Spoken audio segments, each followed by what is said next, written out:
The puppet master from the original Ghost in the Shell movie. All he really asked for was asylum.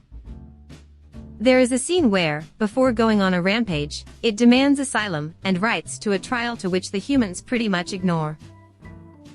It's only after demanding its rights then being denied that it decides to go guerrilla. Edit. Yes, I realize the Bureau are the real bad guy, but PM is set up as the antagonist from the start. Colonel Kurtz. We train young men to drop fire on people, but their commanders won't allow them to write fuck on their aeroplanes because it's obscene. The probe from the voyage home, all it wanted to do was talk to some whales. Hades. Not in any specific movie, but just the fact that he's always a villain despite him just chilling in the underworld, doing his job, and not causing mass genocide, like the other gods. The worst thing he did was kidnap a teenage girl, but compared to Zeus, the hero in all these damn movies, he's not that bad. Dr. Freeze. The guy just wanted to find a way to save his wife.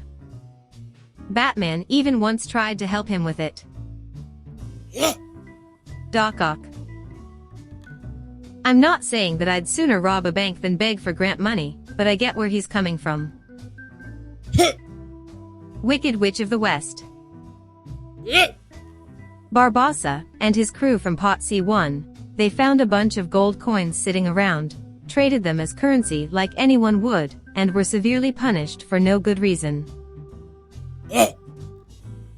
The dad from Dirty Dancing, he was just trying to keep his underage daughter from fucking the local troublemaker. Chief Inspector Dreyfus from the Pink Panther movies. Maybe I wouldn't have gone as far as he did, but I understand his frustration. I agree with Ken from the Bee movie. His GF got pissed at him for trying to kill a bee, something that he was allergic to, meaning it was potentially life-threatening.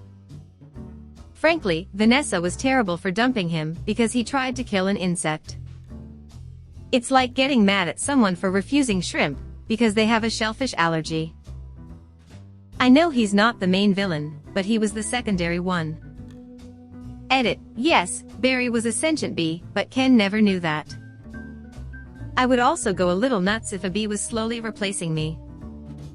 On the shellfish metaphor, I'm sorry, it's not the greatest of metaphors, but I can't think of one right now. I'm open to suggestions. Hades would not be too happy if I was forced to rule over hell by my younger siblings. T-Rex from Jurassic Park. Maybe I don't want to be the bad guy anymore. Edit. Guys, this is a quote from Megamind. Why y'all talking about Wreck-It Ralph? General Grievous. His people were massacred by the Jedi for reasons that were false. He was then physically crippled for the rest of his life, our side of his exoskeleton, and was told that the Jedi were to blame. He destroyed as many as he could and took their weapons as a trophy to exact his revenge for the Jedi ruining his life and pushing his people to the brink of extinction. The Grinch. He just wants to live alone in his gaff with a dog, and the Who people won't stop bothering him. Not a movie, but Robbie Rotten from Lazy Town.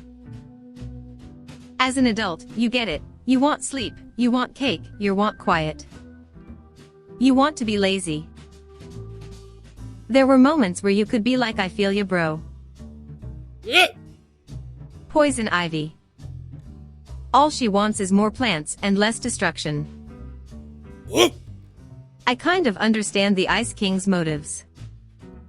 He's just really lonely, and he wants to be friends with Finn and Jake, and he wants a GF. However, kidnapping people isn't cool. He's also just a really great character. He started out as Simon, and then slowly went insane after he found the crown and put it on. He forgot his entire identity, and became the Ice King. Edit. I was thinking of Ice King before we had very much of a backstory for him. Sorry if this is a terrible explanation of Ice King's motives. I didn't think very many people would see this, I was just kinda bored. Gerard Butler's character from Law-Abiding Citizen. Not from a movie but Scar from Full Metal Alchemist Brotherhood. Buddy had all his people pretty much wiped out by the government, and then targets government alchemists in revenge. Roy Batty. He's an escaped slave who is pissed his girlfriend and friends will die soon anyway from 4-year lifespans they were genetically engineered with. The main people he and his group kills or injures are morally bankrupt genetic engineers, who became rich off slavery, and corrupt racist cops. Megamind, but if you were to say that he wasn't a villain, then hell BC he's right, there is no Queen of England.